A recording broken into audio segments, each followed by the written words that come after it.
Hello teachers, we are DreamTeam and today we will talk about the Vietcombank Bond Day Companies Report.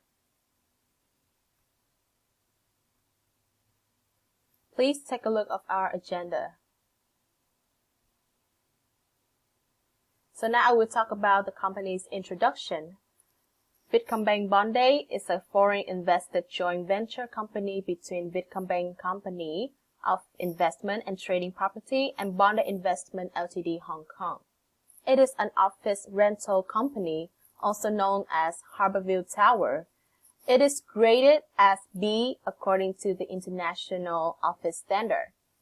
The location of the building is on Nguyễn Huệ Street, one of the most expensive streets in Ho Chi Minh City, which is also an advantage of the building in terms of finding clients. So now we'll talk about the brief information of the interview. I will divide it into two parts. The first one will be the interviewee information. His name is Edmund Yue, and he's an office manager. And he has the experience of over 20 years of working for the company. He supervises the building and takes care of the office rental contracts. The next one will be the interview short brief. In the interview, we have discussed about the interviewee job's detail and working method, the company's culture and how it operates, and finally, difficulties of the multinational company. And now, my friend will talk about the cultural misunderstandings. So like mentioned earlier, Vietcombank and Bond Day, they're both two international firms, and they have done a joint venture here in Vietnam. And so obviously some cultural problems will come up, and the first one I'm going to talk about is the cultural misunderstandings. The first being from Mayer's cultural map, which is 8 different dimensions that depicts how cross-cultural management should work. And so the first one I'm going to talk about is trusting. Vietnam is a very relationship-based culture, so trust is fully based upon how strong the relationship is between the two business people, regardless if it's a deal or if it's just some coworkers. So to build trust in Vietnam, it takes a lot of time because respect needs to be shown to senior members of the firm, and meetings take a lot of time too because rapport needs to be built up. Whereas on the other hand, China is kind of on the other end of that spectrum where trust is solely based on the task of given. So the relationship part isn't as important as the bottom line, or what needs to get done needs to be done. So trust is based upon the people in the position to make the deal happen. The second dimension that I'm going to talk about is persuading, and in Vietnam, it's fully based upon principles. So again, with the trusting, it's built upon the relationship. Whereas in China, it's very application based. Just because their economy is moving at a very quick speed and decision needs to be made quickly, the pace of the economy needs to coincide with their decision-making ability and being able to make a deal as quick as possible before they fall behind. The second theory we can talk about is Hofstede's dimensions of power. And in China, on the spectrum of masculinity versus femininity, they are more masculine, and this means that in their business world that there will be a winner and a loser. So one group or one person will definitely be benefiting more than another group or person. And the people that don't benefit as much, they will experience some sort of loss or some sort of negative aftermath after their deal does not go fully their way. Versus in Vietnam, it's more of a feminine dimension where they focus on improving the life of everybody. So the quality of life, they want it to be increased for everyone, and they want to nurture their society. The second dimension would be the collective versus the individualistic, and Vietnam, with their more feminine dimension, the collective will make more sense since they all want to work together, and it's not about the individual, it's about the success of the whole group. Whereas in Hong Kong, the individualistic idea may be appreciated more since there will always be someone who can take credit for the success. And these cultural misunderstandings are easily understood through the theories I just spoke about. But as a business moving into a foreign demographic, things like product preferences and religious backgrounds can really play a large role in the kind of marketing that they need to do or the kind of reach that they would need to take to connect with the new target audience. And with this, companies need to keep in mind to overcome stereotypes that could be hung on to who their brand is or where they come from. And now Dan's going to take it away with some of the communication issues that can be found by running two foreign companies in one venture. Thank you, Renee. My name is Young, and today I will present about the communication issue within a multicultural team. According to the Stirner and Norden in 2006, the success in the global marketplace increasingly requires people from the very different cultures to work together to make the global enterprise success. The globalizations and advance in the communications and transportation technology have reduced trade barriers and increased interaction among people. Communications is one of important factors to lead to success in multinational companies. Actually, when my team has a meeting with the interviewer, we know about that there are still a lot of communication challenges with the multicultural team across the subsidiaries, such as the language barriers and communication style. So for all the language barrier, why is it? Why it have? Because when the people who are working together and speak different language, it can present a major obstacle to success. Learning a new language is a major undertaking and is more difficult as adult than a child. Now, imagine a multicultural team where many members speaking different language. Not only they don't understand the company producers and political, but also they are ineffective in their job. Moreover, they can unintentionally to take the slang and the joke the wrong way, since they wouldn't interrupt them in every literal context. Not to mention the team members who are not fully comfortable in the language they spoken as the office made it feel out of place and less inclined to share their opinion too. So, similar to the language barrier, the method of communication that are the normal for the one group of the people may be apparent ineffective to the another group. For example, the Western culture tend to be informal, formal compared to another cultural may come across the acceptably friendly to someone, particularly another person from the Western culture, like the Japan, a person from the culture who allow voice and interrupting are not intended to be aggressive, maybe intimidate someone from the culture that teach a more reverse manner of the impressive. That's also determined different cultural difference. Yeah. So next part when we'll talk more about the conflict. Okay, so welcome to the next part, which is the conflicts in multicultural teams issues, and I will be presenting about this part.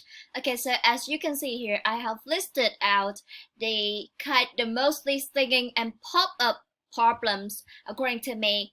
So first of all, according to Hines in 2014, there are differences in body languages or nonverbal communications in different cultures.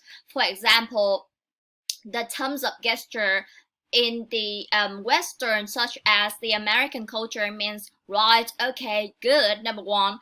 But in Greek or in the Middle East cultures, it means that sit on this and is considered extremely impolite when you do this to people, to greet people, and it also means number 5 in Japanese cultures. So all the differences, the contrast in body languages or the nonverbal gesture will lead to such misunderstandings between teammates, and it affects a lot in team communications. Okay, so moving on, there are differences in the way that different teammates perceive a problem, and how they vision it.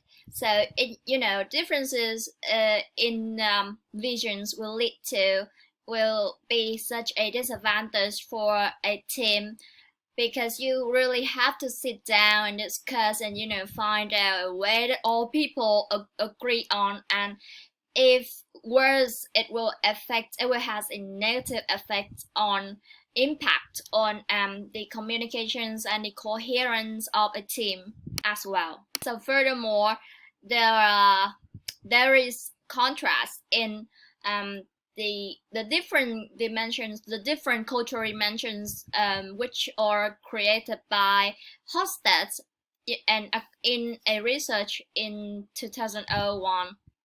So, for example, the individualism of the American people are way higher than the individualism in of Vietnamese people or of Southeast Asian people in general. And so that will lead to kind of the discrepancy in the way that you work, the way that you communicate, or the way that you trade infos.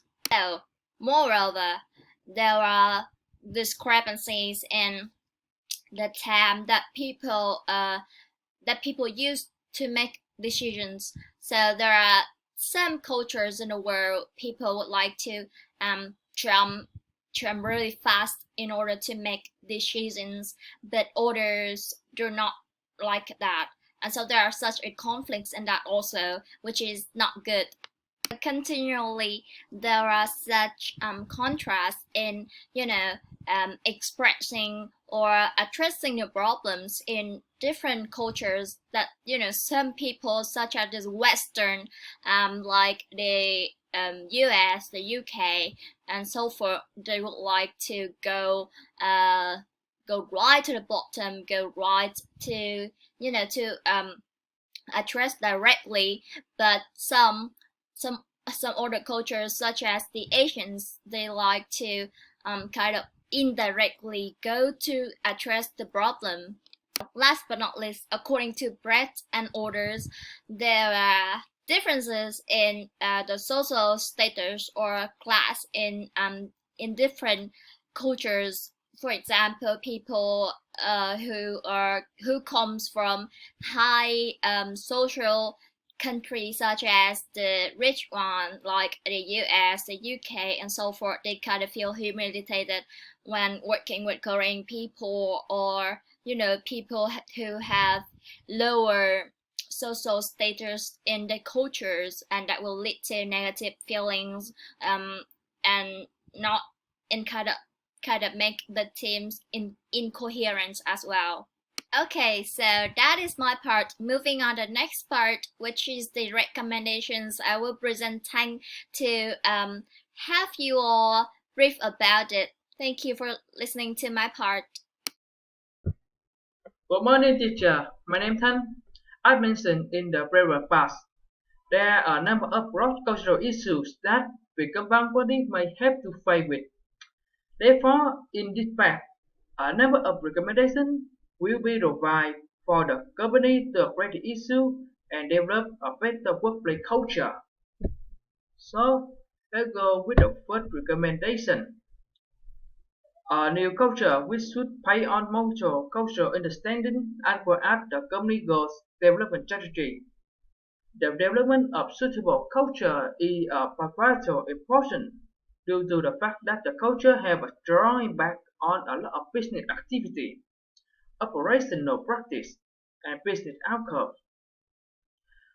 Business with well-developed culture can be benefit from a culture diverse, expertise, and knowledge based on by an insightful way to handle business issues.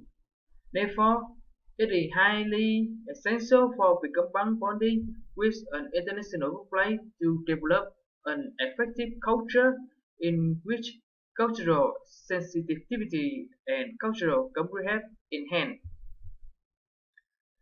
The second recommendation for the company is to implement training in terms of language and broad cultural knowledge for the competent. Therefore, training is an indispensable check in the process of implementing the company culture among the staff. According to Reynolds 2017, broad cultural training is essential in raising the served outcome for intercultural interaction, as well as minimizing possible cultural conflict. There are two more important facts in cross-cultural training: language training and cultural knowledge training. Language identify play a key role in understanding a culture, since English language has been widely considered as the official business language as well as the common language used for communication among different associates. So it will be the best language choice to use for communication at Vietcombank Hyundai. The third recommendation for company is offer their employees the chance to be transferred overseas so that they are able to engage the cross-cultural communication. Read from culture different will be clear for them, and their ability to manage culture diverse will be improved. The company can exchange employees from one branch to another for sort of period of time. For example, 1 month in order for them to have opportunity to explore the other culture. It also have pros and the cons. The pros creating positive outcome for intercultural interaction, minimizing potential of the cultural conflict. However, the cons, it cannot be a low-cost option due to travel expense and accommodation expense that the company have to consider. Effectiveness from on-site learning is predictable very high. So on our presentation, thank you for your listening.